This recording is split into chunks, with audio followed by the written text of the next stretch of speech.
Hello everybody, it's me, Ashima and Renu. Hello everyone.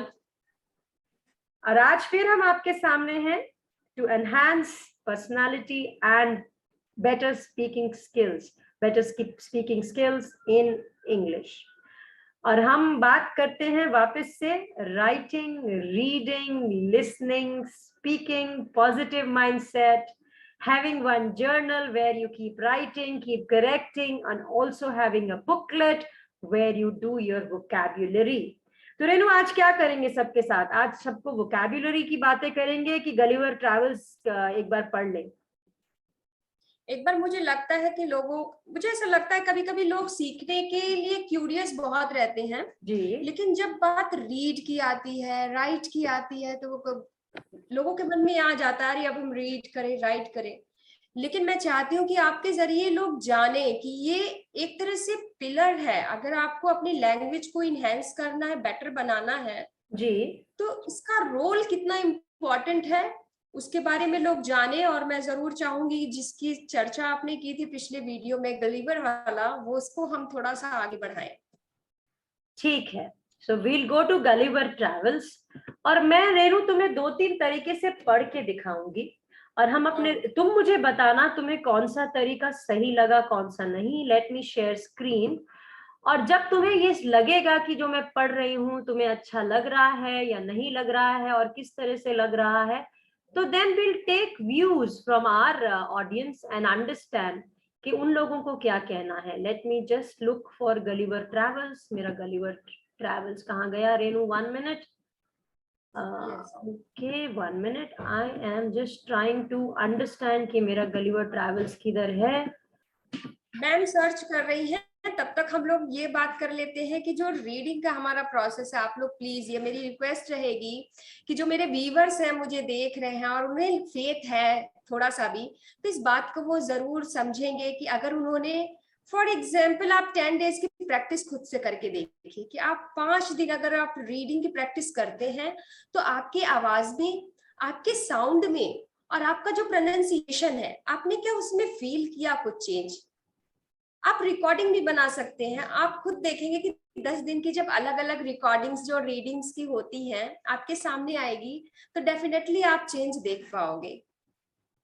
ये बात तो बिल्कुल सही कह रही हैं और मुझे लग रहा है मेरा गलिवर ट्रैवल्स जो है कहीं पर गुम हो गया है। Nonetheless, let me just take 1 more minute. Renu, उससे पहले क्या तुम सबको ये बता सकती हो कि राइटिंग और रीडिंग कैसे रिलेटेड हैं? बिल्कुल, रीडिंग राइटिंग एक दूसरे से हम लोगों ने पहले भी बताया है आप लोग को।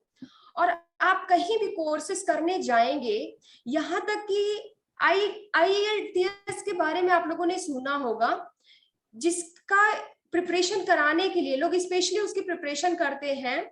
मैं एक बार फिर से बोलूंगी, IELTS, इसको आप लोग लिख लीजिए। अगर आप लोग स्टूडेंट्स हैं तो ये बहुत यूजफुल होने वाला है आप लोग के रेनू, लिए। तुम्हें थोड़ा सा अगर करेक्ट करूं यहाँ पर? हाँ, कुछ गलत मैंने किया है, प्रोनाउंसिएशन मुझे नहीं लगा। गलत, एक तो ये थॉट निकाल दो कि गलत किया है।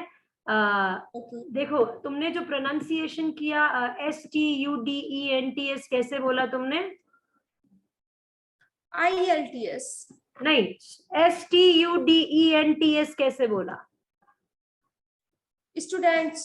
हाँ, तो वो क्या है? स्टूडेंट्स नहीं है, वो स्टूडेंट्स है। स्टूडेंट्स। स्टूडेंट्स। स्टूडेंट्स। एक बार दोबारा से लोगों को प्रैक्टिस करवा दो रेनू। जी बिल्कुल करवाइए, क्योंकि ये मेरे साथ ऐसी की प्रॉब्लम है।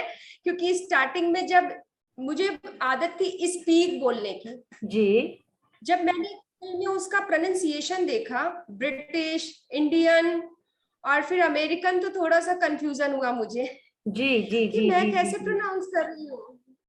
जी। और धीरे धीरे उसके लिए फिर मैंने प्रैक्टिस की कि how can I reduce it. Right, that is very important. So Renu, now I'm going to share my Gulliver Travels and we are going to do a little reading. Here you go, and I have to share my screen. ये जितने भी apparatuses हैं ना, जब हम इनके ऊपर आते हैं हमें टेक सेवी होना पड़ता है। जिस तरह से हर कोई ये कोशिश कर रहा है कि भाषा को कैसे अच्छा किया जाए, उसी जगह पर हमारी टेक्निकल स्किल्स भी बेटर हो जानी चाहिए। तो हम हैं गलिवर ट्रैवल्स पे। रेनू, मैं अलग अलग तरीके से बोलूंगी, आप सुनती जाएंगी और कमेंट्स लिख लीजिएगा। और आप सब जो हमें सुन रहे हैं, आप सब भी अपने कमेंट्स ऐड करेंगे। Gulliver's Travels. When a person tells the story of his life in his own words, it is called an autobiography. Gulliver, a sailor, was once caught in the land of giants. This is how he described his experience. On the 16th of June 1970, we discovered land. Our captain sent a dozen men with vessels for water, if any could be found. When we came to land, we saw no river, no spring, nor any inhabitants. I went out to explore. The country was barren and rocky. I turned back to join the crew only to see them getting into the boat and rowing for life to get to the ship. Before I could reach them, I observed a huge creature was walking after them in the sea as fast as he could. The water of ocean reached only till his knees. However, the monster was unable to overtake the speeding boat. I turned back quickly and climbed up the steep hill with the fields of barley on either side and the corn rising up to 40 feet. There was a fence to pass from one field to the other. ये मेरा एक style था बात करने का. I'm going on to the other style. Okay. It was impossible for me to climb because every step was 6 feet high. I was trying to find a gap in the hedge when I discovered one of the inhabitants in the next field walking towards the fence. He was of the same size as the creature chasing the boat. I was struck with the utmost fear and astonishment and ran to hide myself. He called in a voice much louder than a trumpet. It sounded like thunder. 7 monsters like him came towards the field, ready to reach to corn. They carried a reaping hook which was very big. When one of the reapers approached where I lay hidden, as I screamed as loud I could, the creature stopped reaping. This was my second style. दो style बहुत है. हाँ, दो बहुत है. मुझे लगता है कि first one is the best. और मुझे लग रहा है हमारे भी को भी ये हम लोग ये जो कर रहे हैं सिर्फ उन्हें बताने के लिए कर रहे हैं कि रीडिंग हम कैसे करें इफेक्टिवली. तो रेनू, इसके अंदर कुछ बहुत अच्छे अच्छे शब्द भी आए. वापस चलते हैं. तो तुमने बोला पहले वाला स्टाइल बेहतर था. अब मैं लोगों से ये जानना चाहूंगी पहले वाला स्टाइल बेहतर क्यों था. Let them write in the comments to us. अब यहाँ पे सबसे पहले एक बहुत इंपॉर्टेंट, अपनी वोकैबुलरी बुक खोल लीजिए, उसमें लिख लीजिए अगर आपने बना ली है, और आज का डेट डाल लीजिए. आज के 5 शब्द. पहला शब्द है ऑटोबायोग्राफी. ऑटोबायोग्राफी का मतलब ढूंढिए. शायद आप में से बहुत लोगों को पता भी हो, क्योंकि हम डिफरेंट लेवल्स पे होते हैं. Basic, intermediate and advanced. आप कौन से लेवल पे हैं आप अच्छे से जानते हैं. अगर आप हमसे कुछ भी पूछना चाहते हैं आप प्लीज उसको मैसेज कर सकते हैं. तो पहला वर्ड है ऑटोबायो.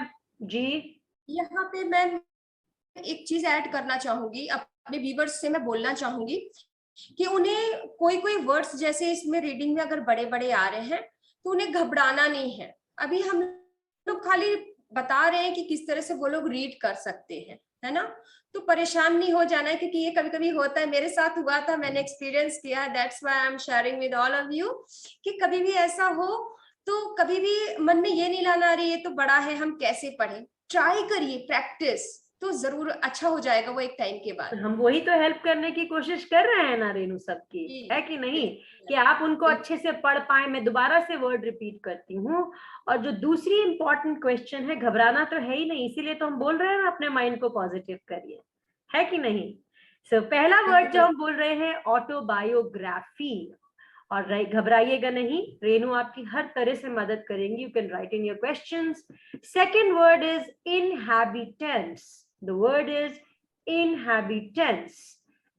Then the word is barren. And next word creature, monster. शायद सबको पता होंगे. तो उनको मैं थोड़ा सा आसान मानते हुए आगे चलती हूँ. Impossible भी सबको पता होगा. Chasing. Barren means बैरन। मैम मैं मीनिंग आप लिख लो वर्ड्स रेनू, आप जो वर्ड्स लिखोगी 5 या 10 हम नेक्स्ट बार डिस्कस करेंगे, अभी सब लोगों को उनके मीनिंग्स ढूंढने दो, है ना। और ये बात याद रखिएगा, जब भी पढ़े तब उस टाइम पे भागिएगा नहीं डिक्शनरी खोलने के लिए, अंडरलाइन करिए और वही कॉन्टेक्स्ट में समझने की कोशिश करिए। रेनू आओ एक एग्जाम्पल ये भी दे देते हैं सबको। तुमने बोला बैरन, अब हम बैरन के ऊपर चलते हैं। वेयर वॉज द, हाँ रेनू ये पढ़ोगी तुम, on the 16th of June। Yes, sure, ma'am. On the 16th of June, 1730, we discovered land. Our captain sent a dozen men with vessels for water. If any could be found, right? Can I stop you here? एक word, discovered. Discovered को कैसे pronounce करती हो तुम? Discovered? It's not discovered, क्योंकि हमारा जो क्योंकि हम अलग अलग, इंग्लिश का डायलेक्ट, हिंदी का डायलेक्ट हर जगह चेंज होता चला जाता है, राइट। अगर हम एक न्यूट्रल इंग्लिश लैंग्वेज जो रीच कर लेना तो भी अच्छा है, ठीक है। तो instead of saying discovered we'll say discovered, covered, right? So it is discovered, right?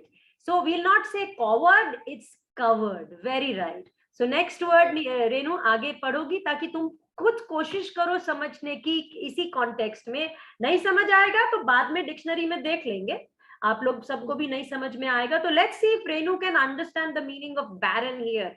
Renu पढ़ो। When we came to land, we saw no river or a spring nor any inhabitants. Very good. I went on explored. The country was barren and rocky. Barren and rocky. Rocky, yes. कुछ समझ आया? barren. Barren rocky है. Barren and rocky. Rocky like किसी पहाड़ी Rocky होगा तो चट्टाने हैं, चट्टाने पहाड़ जैसा। हाँ, अब जब चट्टाने होते हैं तो क्या उनके ऊपर ज्यादा वेजिटेशन यानी कि पेड़ पौधे होते हैं? नहीं होते हैं, मगर उसके लिए मिट्टी भी चाहिए। अगर मिट्टी नहीं है उनके बीच में तो शायद वो बैरन होगी।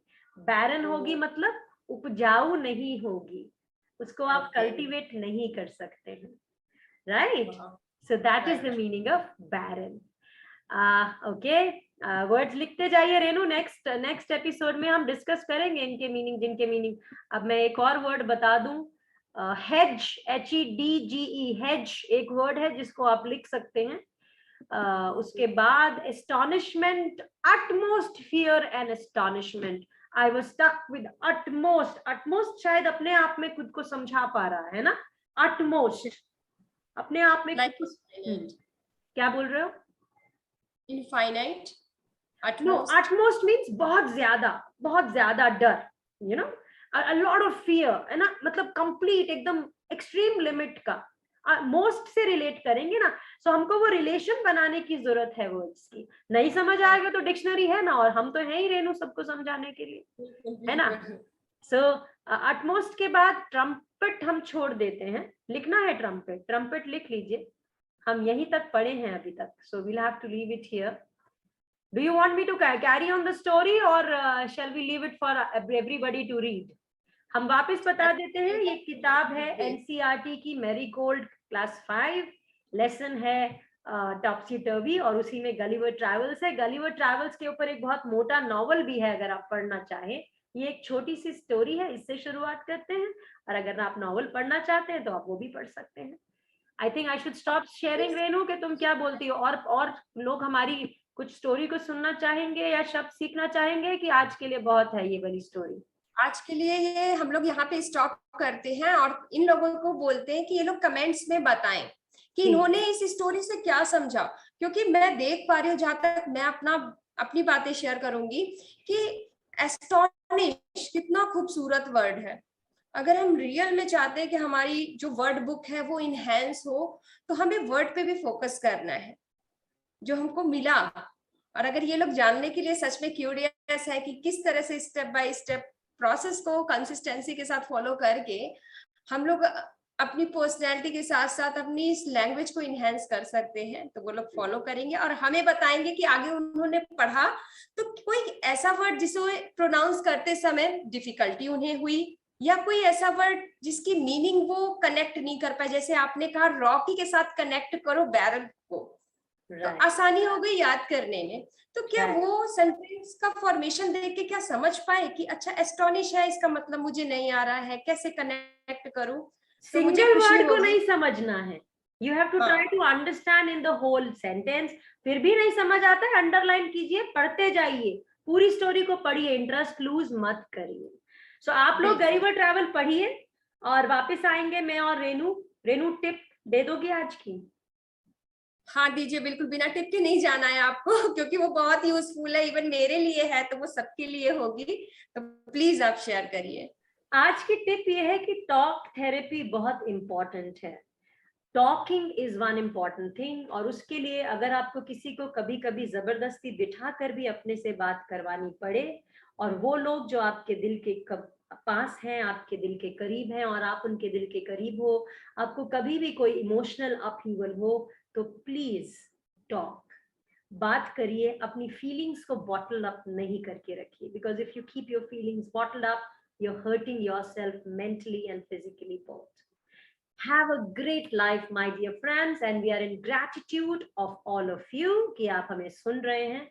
और अगर हम आपकी जिंदगी में, आपकी पर्सनालिटी में, आपकी लैंग्वेज में कुछ भी डिफरेंस कर पा रहे हैं, we will feel good. Thank you very much. Renu, on to you. Bye everyone. Bye bye.